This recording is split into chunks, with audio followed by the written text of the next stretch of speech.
우리 묵도하신으로 2부 예배를 하나님께 드리도록 하겠습니다.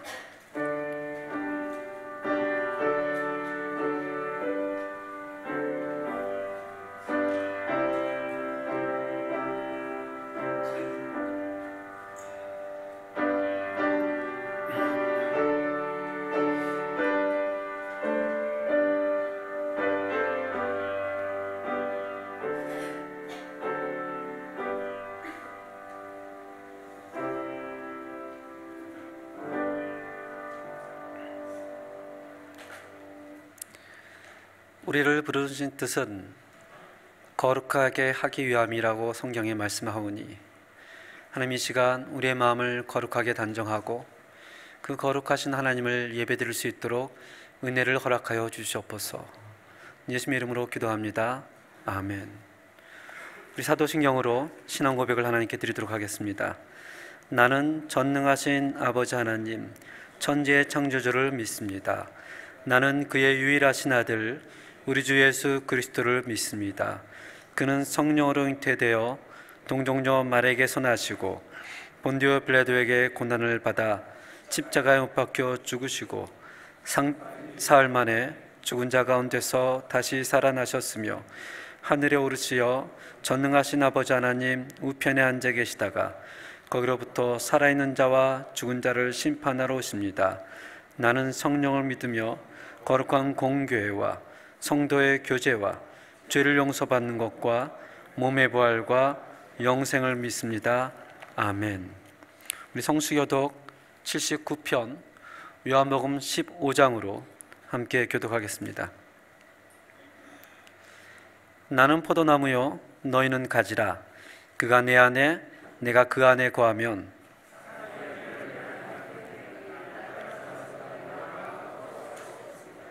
사람의 내 안에 거하지 아니하면 가지처럼 밖에 버려져 마르나니, 너희가 내 안에 거하고 내 말이 너희 안에 거하면 무엇이든지 원하는 대로 구하라. 너희가 열매를 많이 맺으면 내 아버지께서 영광을 받으실 것이요, 아버지께서 나를 사랑하신 것 같이 나도 너희를 사랑하였으니 내가 아버지의 계명을 지켜 그의 사랑 안에 거하는 것 같이 내가 이것을 너희에게 이름은 내 기쁨이 너희 안에 있어 너희 기쁨을 충만하게 하려 함이라. 아멘. 우리 찬송가 420장으로 하나님께 영광을 드리겠습니다. 찬송가 420장입니다.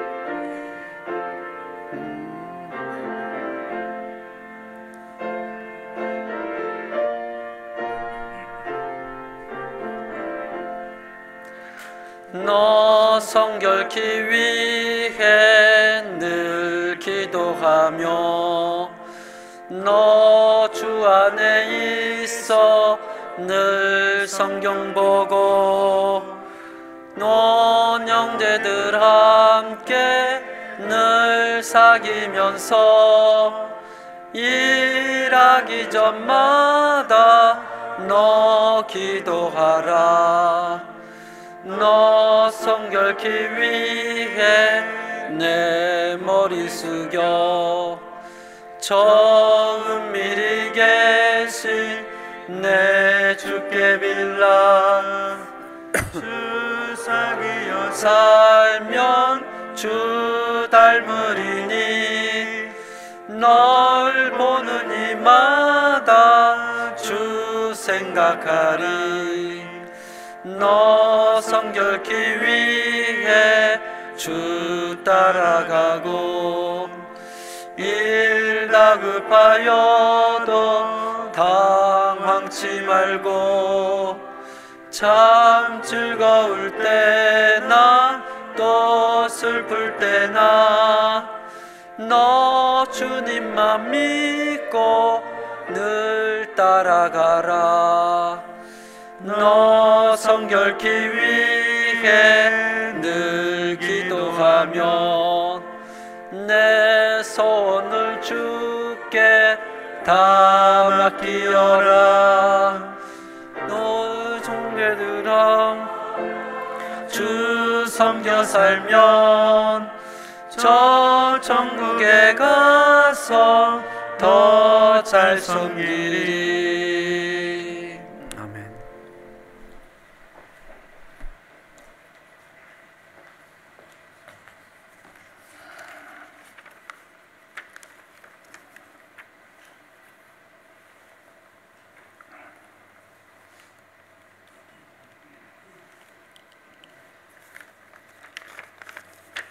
사랑의 하나님 아버지, 주님의 거룩한 날을 허락해 주시고 예배의 자리에 나올 수 있게 인도해 주신 은혜에 감사합니다. 이 예배가 주님께만 영광되고 저에게는 큰 은혜와 회복의 시간이 되게 하옵소서. 하나님을 알면서도 믿음의 삶을 살지 못한 순간들이 많았습니다.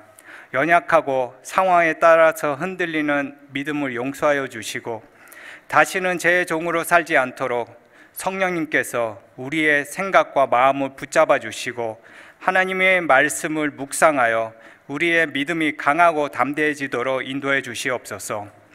오늘도 칠레 한인 연합교회를 세우시고 평강 가운데 예배드릴 수 있도록 허락해 주심을 감사합니다.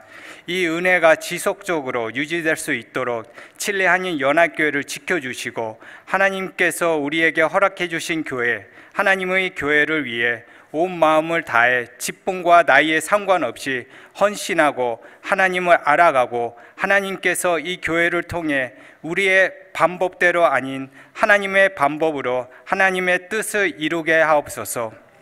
예배 후 이 자리에서 재직회가 있습니다.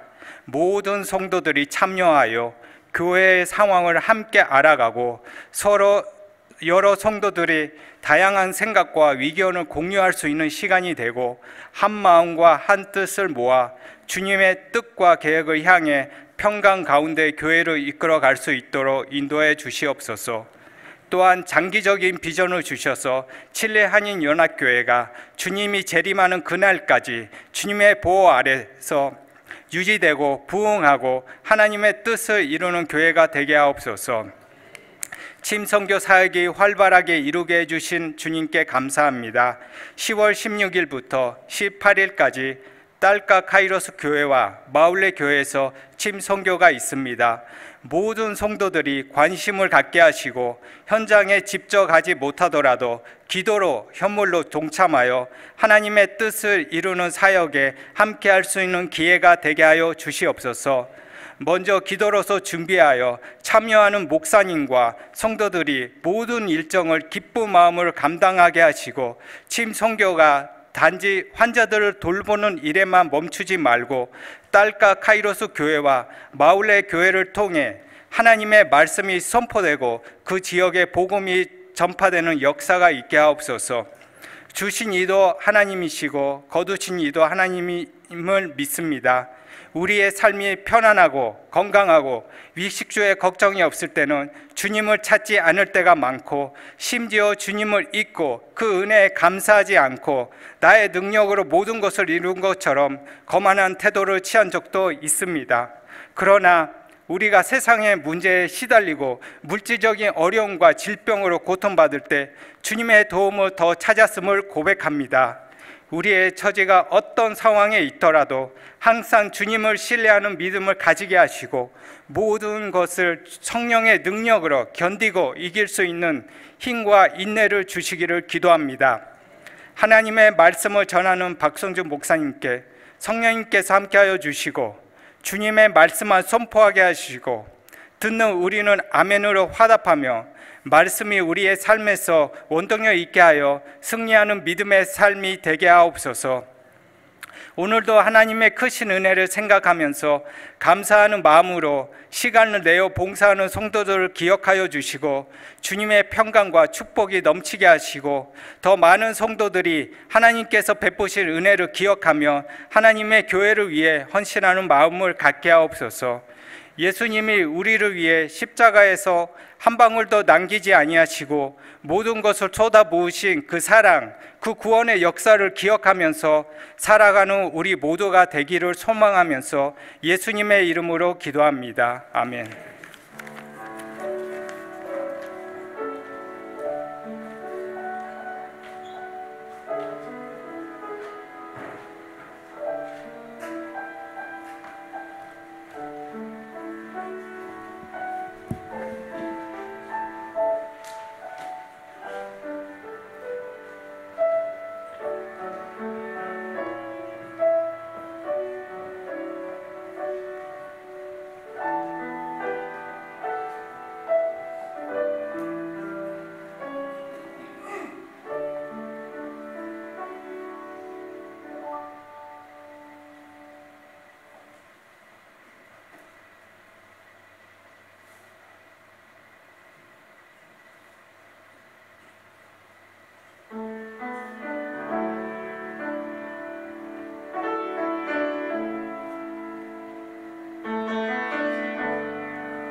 우리 함께 기도하겠습니다.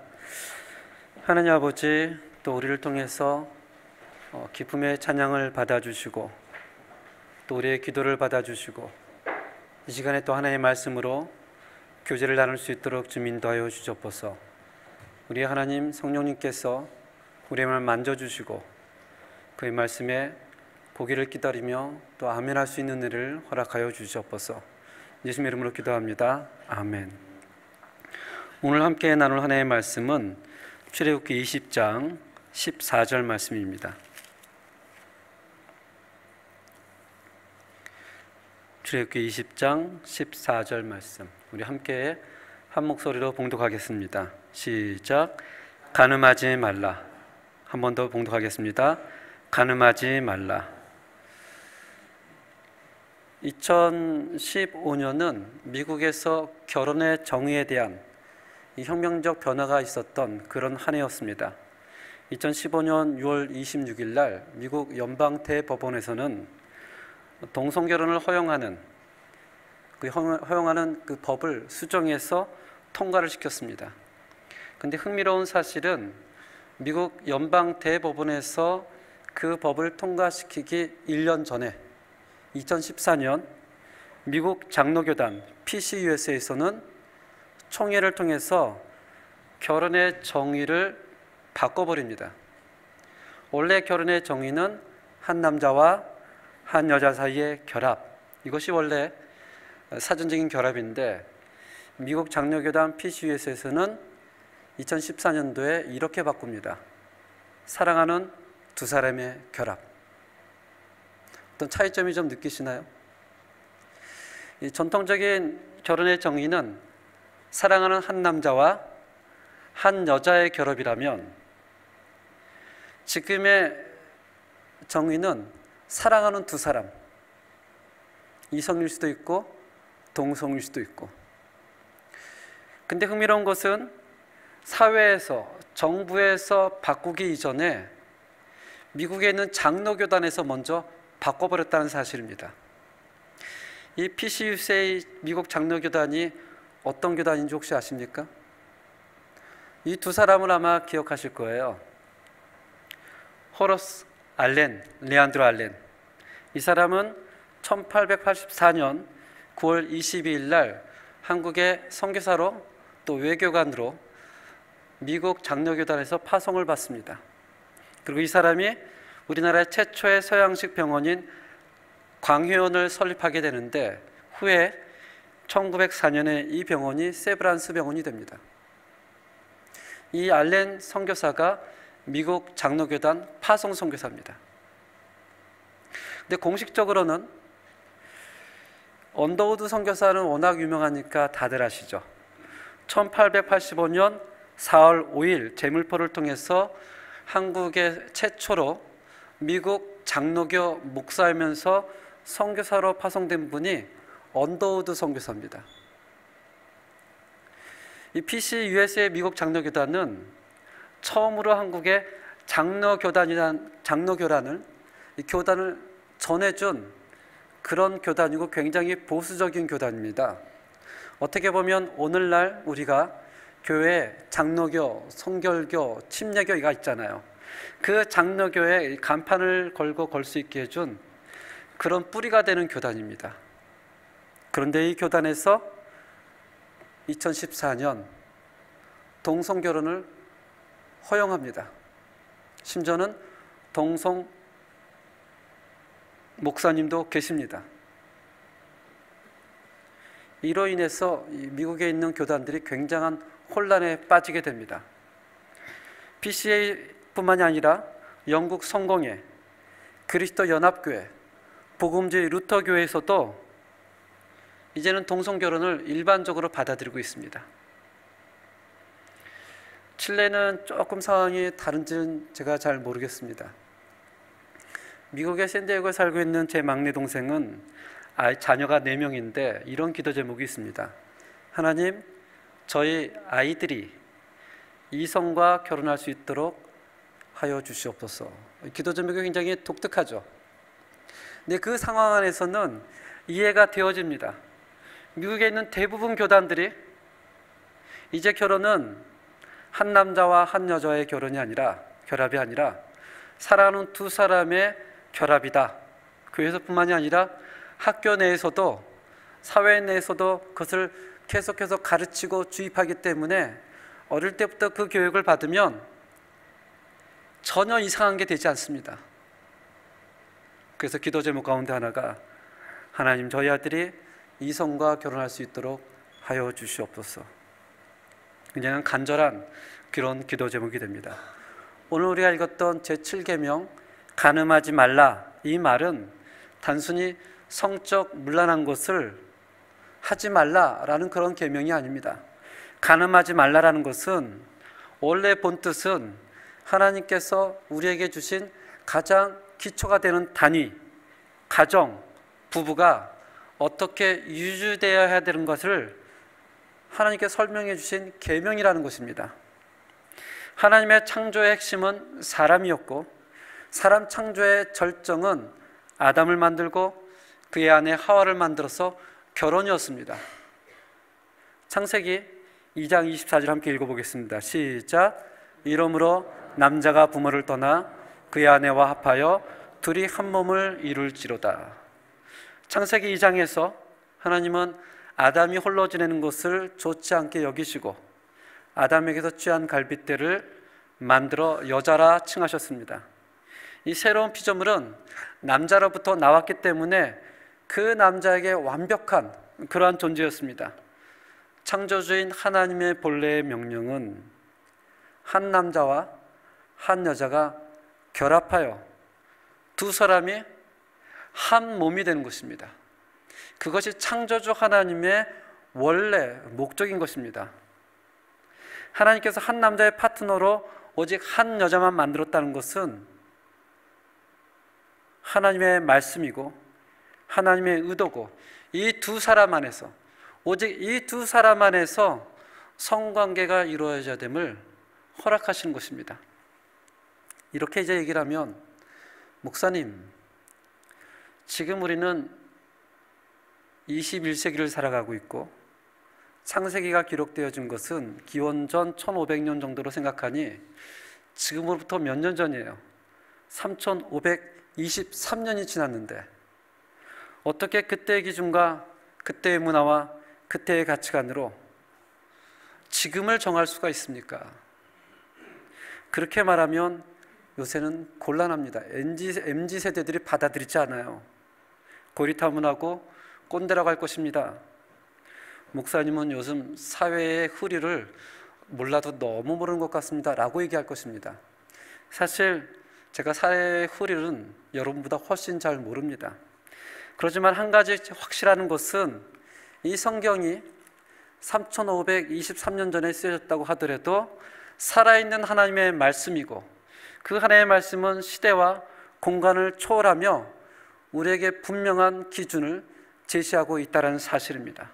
간음하지 말라, 이것은 예전의 기준이었던 말이 아니라 지금도 하나님을 왕으로 섬기며 하나님을 고백하는 모든 하나님의 백성들이 살아가야 할 가정의 기준이 되는 것입니다. 성경에서는 부부관계 이외의 모든 육체적인 관계를 간음이라고 정의를 합니다. 2015년 7월 26일 한국에서 정말 온 국민이 초미의 관심을 가졌던 한 법이 폐지가 됩니다.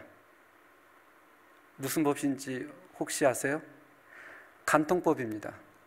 62년 만에 이 법이 폐지가 되는데 2001년도 헌법재판소에서는 8대1로 폐지되면 안 된다, 찬성해서 합헌 판결을 받았는데 14년이 채 지나지 않아 2015년도에는 7대1로 위헌 판정을 받습니다. 그 판결한 이유는 이렇습니다. 사생활인 성적 문제를 국가가 관여할 수 없다. 개인의 사생활은 어떻게 된다? 보호되어야 한다. 이 칠레에서 가장 많이 주장하는 것이 인권 아닙니까?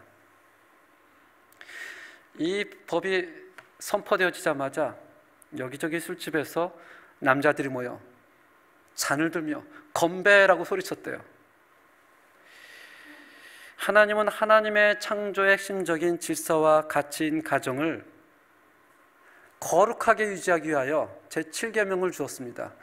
간음하지 말라.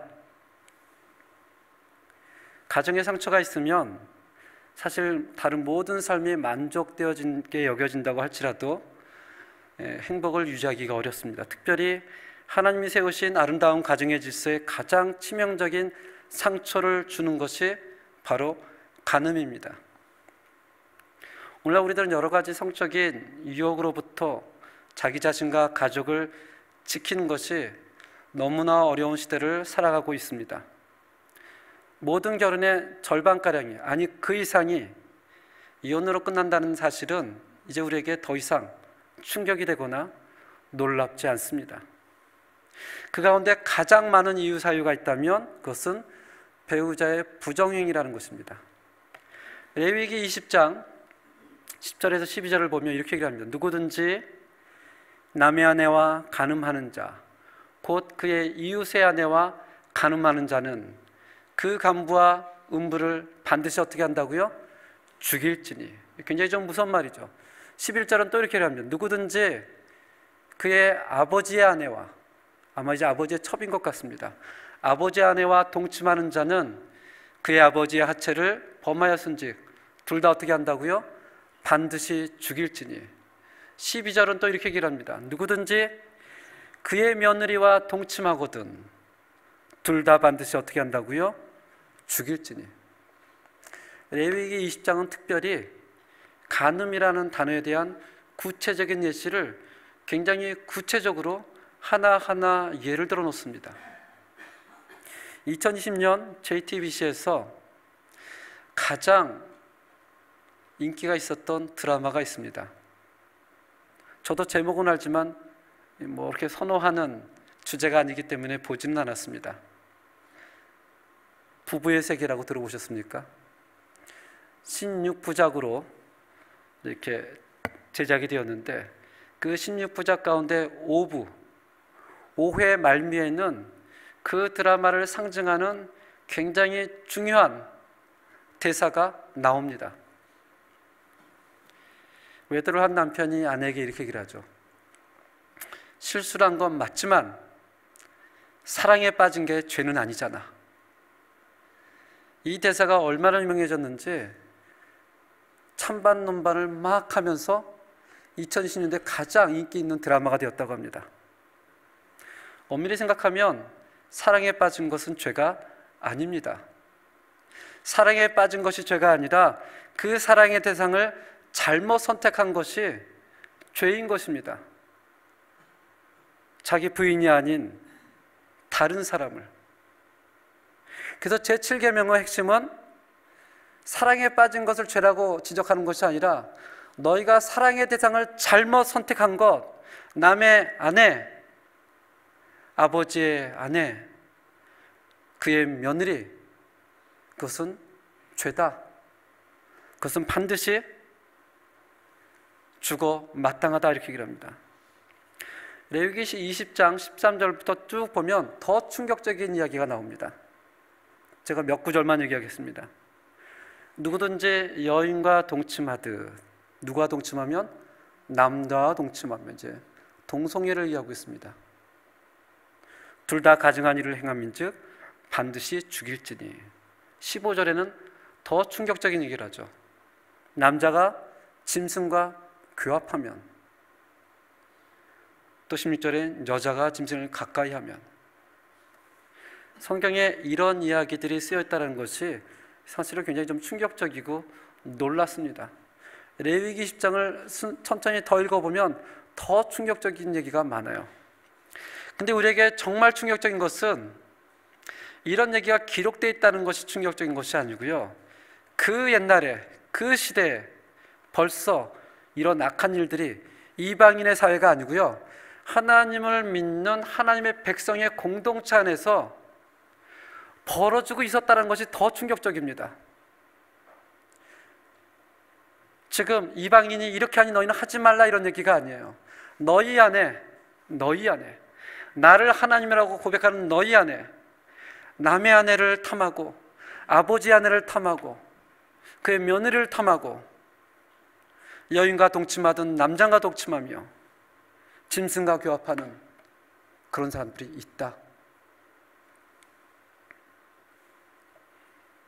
그래서 성경은 레위기 전체가 어떻게 하라고요?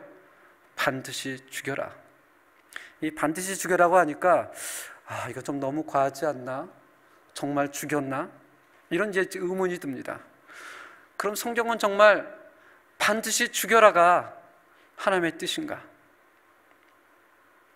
이것을 좀 거꾸로 표현하면 이렇게 이해를 하면 됩니다. 한번 읽어볼까요? 시작. 목숨 걸고 지켜라. 너희가 하나님의 백성으로서 하나님의 부르신 뜻이 거룩함인데 너희의 목숨을 걸고 거룩해짐을, 성적으로 타락하지 않음을 어떻게 된다? 지켜야 된다.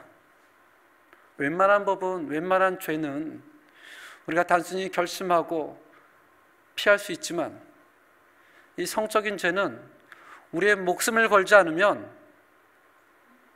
피할 수 없다라는 것을 의미합니다. 사람 속에는 뿌리 깊이 숨어있는 죄의 욕망이 있습니다. 이것은 어떤 특별한 사람에게 있는 것이 아니라 이 땅에 존재하는 모든 사람들에게 공통적으로 우리 깊은 마음속에 숨어있는 탐닉의 죄입니다. 잠재해 있는 것입니다. 이 죄는 인류의 역사와 지속적으로 함께해 왔으며 우리 역사 가운데 지적으로 가장 높다고 하는 21세기에도 여전히 진행되어지고 있는 것입니다. 하나님의 백성이라고 예외가 없다라는 것입니다. 왜냐하면 성경에 보면 하나님의 마음에 합한 자라고 했던 누구죠? 다윗. 하나님 앞에 그렇게 신실했던 다윗도 자기의 욕망에서 벗어나지 못하고 범죄하고 실수를 한 것을 우리에게 성경은 말하고 있습니다. 우리 중 어느 누구도 나는 절대로 그런 죄에 빠지지 않을 자신이 있어 라고 얘기할 수 있는 사람이 단 한 사람도 없다라는 것입니다. 단 한 사람도. 이건 신앙생활이 오래됐다고 해서 가능한 것도 아니고 직분이 받았다고 해서 가는 것도 아니라 내가 결심한다고 하는 것이 아니라 정말 목숨을 걸고 지키지 않으면 불가능하다는 것입니다. 불가능하다는 것입니다. 그래서 우리 연약함을 고백하고 성령님께 고백해야 되는 것입니다. 이 제7계명을 예수님은 산상수훈에 가서 좀 더 확장해서 이렇게 표현합니다. 함께 읽겠습니다. 시작. 또 간음하지 말라 했다는 것을 너희가 들었으나 나는 너희에게 이르노니 음욕을 품고 여자를 보는 자마다 마음에 이미 간음하였느니라. 아멘. 여기 흥미로운 표현이 있는데 음욕을 품다 이런 표현이 있죠. 음욕을 품다라는 것은 암탉이 알을 품는다는 것과 같습니다. 암탉이 알을 품고 시간이 지나면 이 알에서 무엇이 나옵니까? 병아리가 나오죠. 마찬가지로 음욕을 지속적으로 너희 마음속에 품고 있으면 그 죄가 마음속에 머무는 것이 아니라 우리의 몸으로 나온다는 것입니다. 주일예배를 마치고 어떤 두 남자가 걸어가다가 마침 앞에서 오는 너무나 아름다운 여자를 만나게 됩니다. 그래서 자기도 모르게 그 여자를 이렇게 쳐다봅니다. 여자를 쳐다보는 게 죄입니까? 죄라고 생각하시나요? 보통 우리 한국 남자들은 또 이민사회에 사는 남자들은 굉장히 좀 보수적이고 체면 문화가 있어서 보기는 보되 고개를 돌려서 보지는 않습니다. 어떻게 보죠? 눈만 살짝 아니면 딴 데 보는 척 하면서 이렇게 하면서 봅니다. 우리는 그렇습니다. 근데 저희가 알고 있는 현지 사람들은 우리하고는 좀 성품이 다르죠. 그 사람들은 민망할 정도로 쳐다봅니다. 쳐다보고 오, 깨르모소, 와우 이렇게 하죠. 여성분들은 동의하지 않겠지만 남자들의 본능입니다. 이렇게 표현하듯 이렇게 표현하든 남자들은 누구나 저를 포함해서 다 쳐다봅니다. 부인이 옆에 있으면 이제 움찔하겠죠. 쳐다보는 게 죄가 아니라 그것을 쳐다보고 오랫동안 마음에 묵상하고 깊이 하는 게 그것이 죄가 되는 것입니다. 그것이 죄가 되는 것입니다. 예수님은 육체적인 행위만 간음이라고 얘기하지 않고요. 웃으시는 분들이 계신 것 같아요. 마음으로 음란한 생각들을 깊이 지속적으로 가지고 있는 자들을 간음이라고 얘기를 합니다. 율법의 기준으로 보면 우리 대부분 사람들은 저는 제7계명을 어기지 않았습니다 라고 대부분 얘기할 것입니다. 율법의 기준으로 본다면. 그러나 예수님의 기준에 근거한다면 저는 어기지 않았습니다 라고 얘기할 수 있는 사람이 그렇게 많지 않을 겁니다. 그래서 성경은 얘기를 하죠. 목숨을 걸고 지켜야 된다. 왜냐하면 하나님께서 우리를 거룩하기 위하여 구별하시기 때문에 그렇다라고 성경 얘기를 합니다. 데살로니가전서 4장 3절에서 7절까지 함께 읽겠습니다. 시작. 하나님의 뜻은 이것이니 너희의 거룩함이라. 곧 음란을 버리고 거룩함과 존귀함으로 자기 안에 대할 줄을 알고 하나님을 모르는 이방인과 같이 세격을 따르지 말고 이 일에 분수를 넘어서 형제를 해하지 말라. 이는 우리가 너희에게 미리 말하고 증언한 것 같이 이 모든 일에 주께서 신원하여 주심이라. 하나님이 우리를 부르심은 부정하게 하심이 아니요 어떻게 해요? 거룩하게 하심이라. 그리스도의 복음이 처음으로 초대교회에 전해졌을 때 그 당시 상황은 로마 사회에는 굉장히 문란하고 성적인 범죄가 사회 전체를 뒤덮고 있었습니다. 성행위를 하는 남녀의 그림이 모자이크에도, 그림에도, 공예품에도, 가구에도, 심지어는 시장에서 거래하는 이 동전에도, 동전마다 그려져 있습니다. 누구나 어디에서나 그런 장면을 흔히 볼 수가 있었습니다. 저는 87년도에 이제 아르헨티나에 이민을 왔습니다. 지금보다는 한국이 굉장히 더 그때는 보수적이었잖아요. 그 부에노스아이레스 카피탈 센터에 가면 라바제라는 굉장히 유명한 길이 있습니다. 지금이야 많이 이제 폐쇄됐지만 그 당시 그 길은 한 4블럭, 5블럭 정도로 이 영화관의 길이었습니다. 한 블럭에 영화관이 5개씩 있어요. 3개, 4개, 5개. 그래서 그 당시 토요일이 되면 또 주일 저녁이 되면 정말 좁은 과정에서 이 이민사회의 젊은이들의 반 정도가 그 4-5과대에서 왔다 갔다 합니다. 근데 저도 그때 토요일이 되면 친구들과 그곳을 갔었습니다. 그곳에 가면 처음 갔는데 굉장히 신기한 곳이 있더라고요. 영화관에 간판이 있는데 제가 한 번도 보지 못한 간판들이 있는 거예요. 정말 한 번도 보지 못한 간판이 19금 간판이 있는 거예요. 너무 놀랬고 신기하고 호기심이 갔습니다.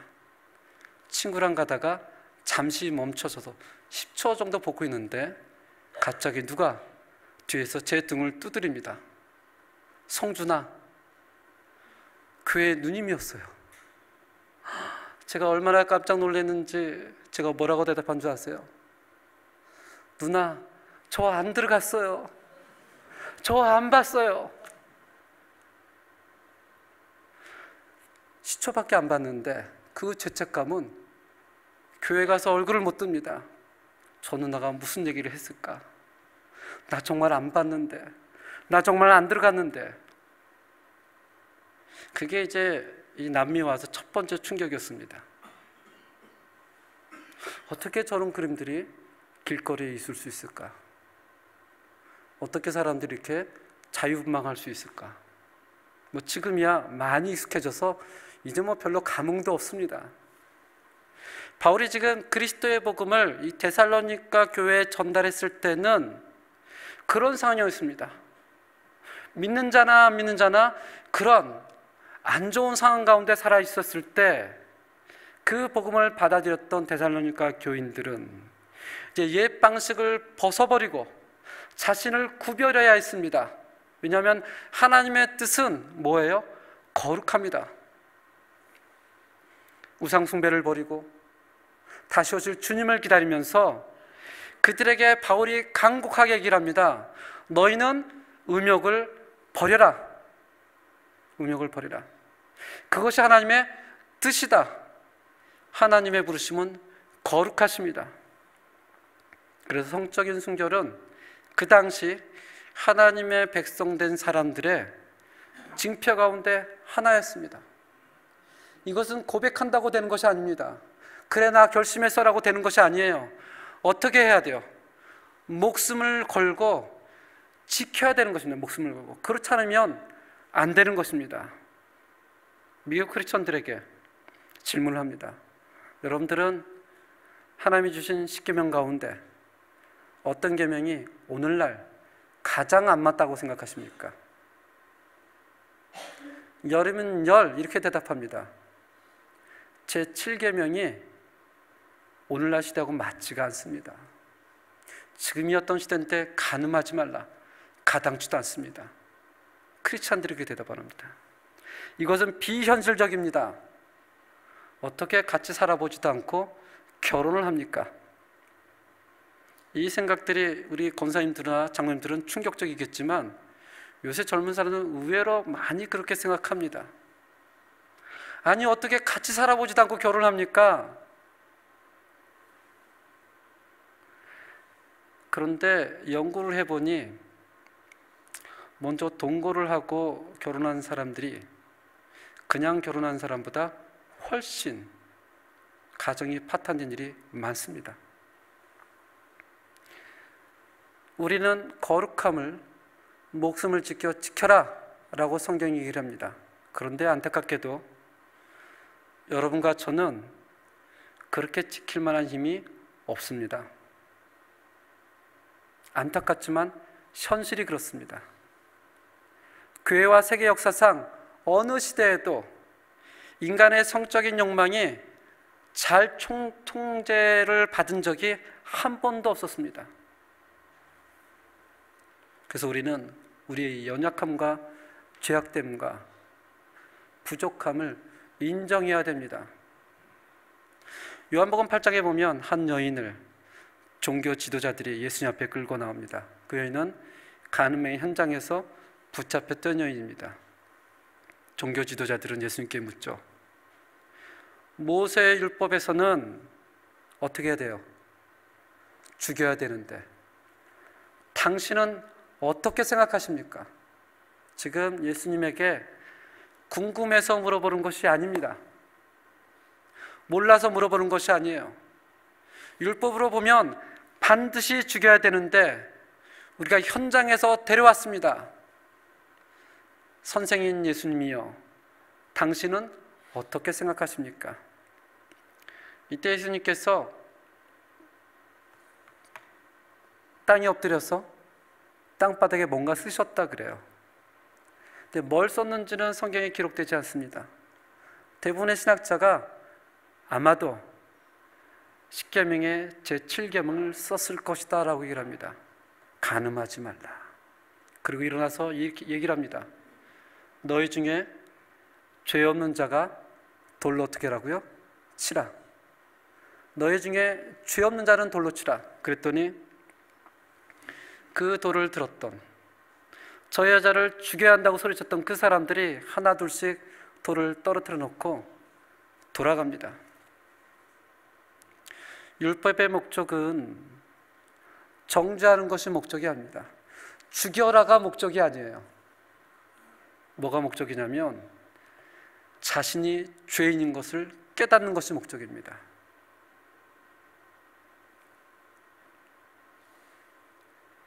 예수님은 모세율법으로 모든 사람들이 스스로의 죄를 보게 하셨습니다. 돌을 들고 정을 외쳤던 그 사람들은 다 떠나고 예수님 앞에 그 창기의 여자만 남아 있습니다. 그리고 이렇게 얘기를 하죠. 예수께서 일어나서 여자 외에 아무도 없는 것을 보시고 이르시되 여자여 너를 고발하던 그들이 어디 있느냐? 너를 정죄한 자가 어디 있느냐? 우리 함께 읽겠습니다. 시작. 대답하되 죄 없나이다. 예수께서 이르시되 나도 너를 정죄하지 아니하노니 가서 다시는 죄를 범하지 말라 하시니라. 아멘. 가서 뭐 하라고요? 다시는 죄를 범하지 말라. 십계명의 제7계명을 준 것은 정죄하고 죽이기 위함이 아니라 우리들의 본 모습을 보여주는 것입니다. 그리고 그를 일으켜 얘기를 하죠. 가서 다시는 죄를 범하지 말라. 저는 이 말씀이 우리 모두에게도 적용되어진다고 생각을 합니다. 하나님의 뜻은 분명히 이 땅에서 거룩하게 살아가는 것인데, 그러나 그 거룩함을 위하여 목숨을 다해 힘써야 되지만, 그럼에도 우리는 우리 힘으로는 불가능하고 누구에게 엎드려야 돼요? 하나님 앞에 엎드려야 됩니다. 하나님, 우리를 긍휼히 여겨 주시옵소서. 제가 이 법을 지킬 만한 힘이 없습니다. 그때 주님이 말씀하십니다. 내가 너를 정죄하지 않겠으니 가서 다시는, 이 다시는이 굉장히 중요합니다. 다시는 죄를 범하지 말라. 사랑하는 저희 한인연합교회 성도들께서는 하나님의 성령이 거하시는 거룩한 성전으로 힘써 이 법을 지키는 모든 성도님들 되기를 주님의 이름으로 축원합니다. 우리 함께 신실하게 진실하게 하나님께 영광을 드리도록 하겠습니다.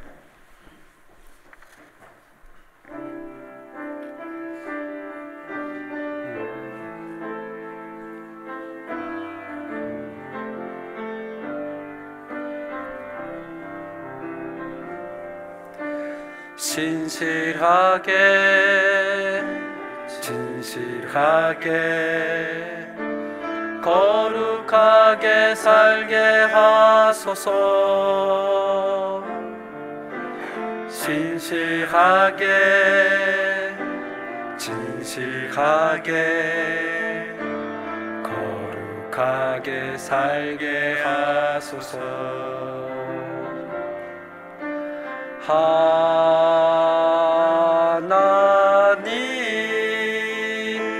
나의 마음 만져주소서. 하나님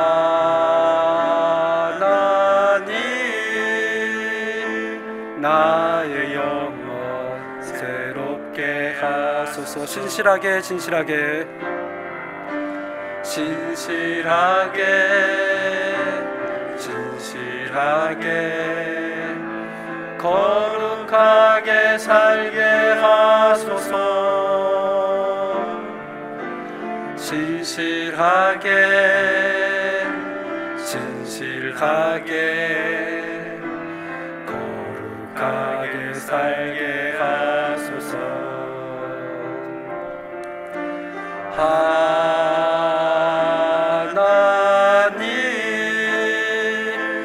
나의 기도 들어주소서. 하나님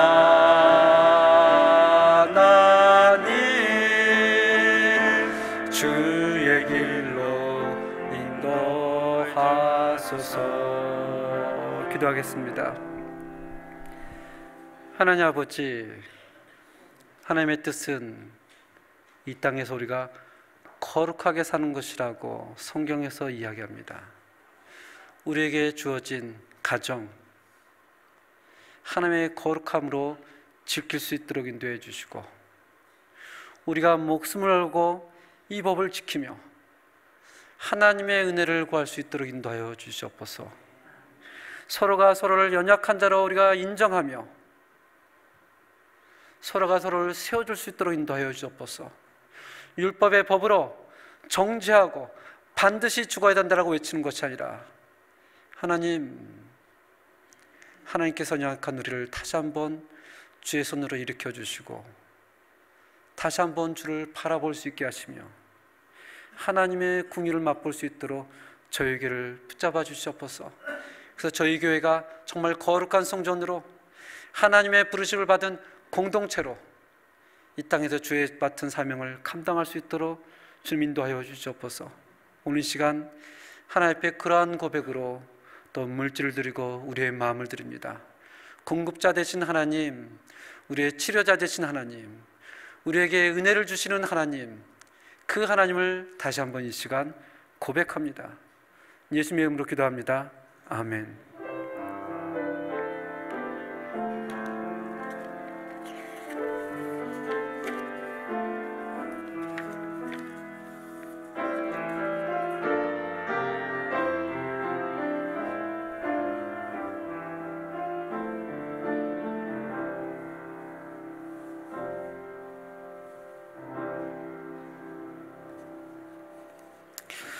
교회에 새로 나오신 모든 분들을 주님의 이름으로 환영합니다.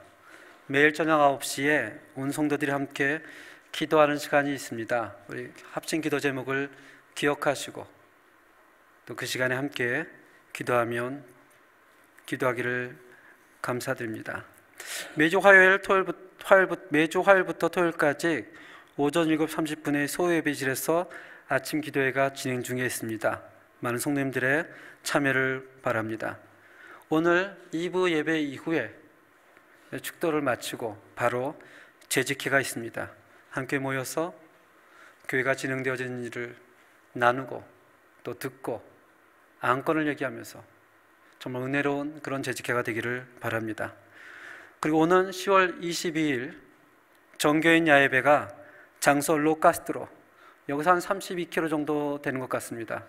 자가용으로 가보니까 막히면 35분, 안 막히면 25분, 30분, 굉장히 가까운 거리입니다. 이를 위해서 오늘 오후 세미나 이후 2시 30분에 소예배실에서 모임을 갖습니다. 여기 나와 있는 담임 목사, 부목사, 신무장로, 안수집사, 권사회 회장, 각 선교회 회장, 교육부장, 차장과 부장까지 함께 모여서 의논을 하고 또 역할을 분담하도록 하겠습니다. 주중에 당회로 모입니다. 오는 10월 16일에서 18일까지 딸깍가이로스 교회와 마을렛 교회에서 침성교가 진행되어집니다. 기도로서 많이 후원해 주시고요. 또 참여하시길 원하신 분들은 우리 목사님들에게, 저에게 신청을 해주시면 감사하겠습니다.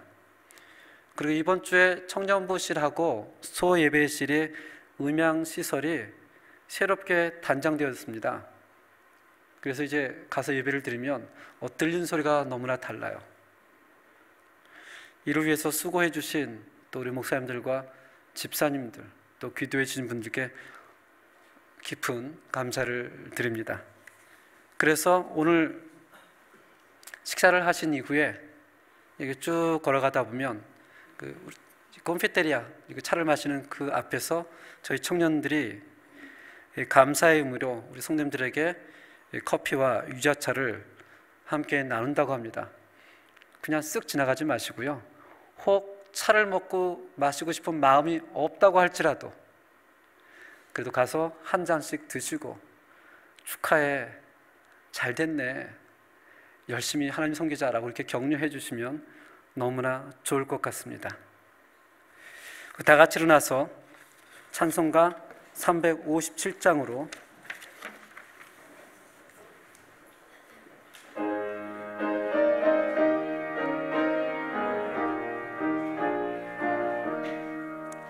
주 믿는 사람 일어나 다 힘을 합하여 이 세상 모든 마귀를 다쳐서 멸하세. 저 앞에 오는 적군을 다 싸워 이겨라. 주 예수 믿는 힘으로 온 세상 이기네. 믿음 이기네. 믿음 이기네.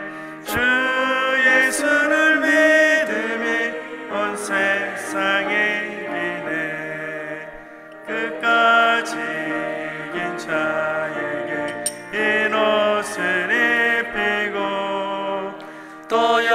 승복을 주시니 참 기쁜 일일세.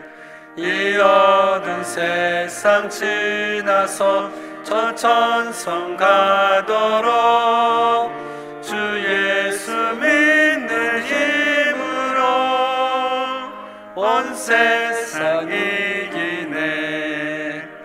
믿음이 이기네. 믿음이 이기네. 주 예수를 믿음이 온 세상 이기네. 지금은 우리 주 예수 그리스도의 은혜와 하나님의 놀라운 사랑과 성령님의 교통하심이 이 땅에서 하나님의 부르심의 뜻대로 거룩한 삶을 살아가기 원하는 저희 모든 성도들 머리 위에 지금부터 영원까지 함께할지어다. 아멘.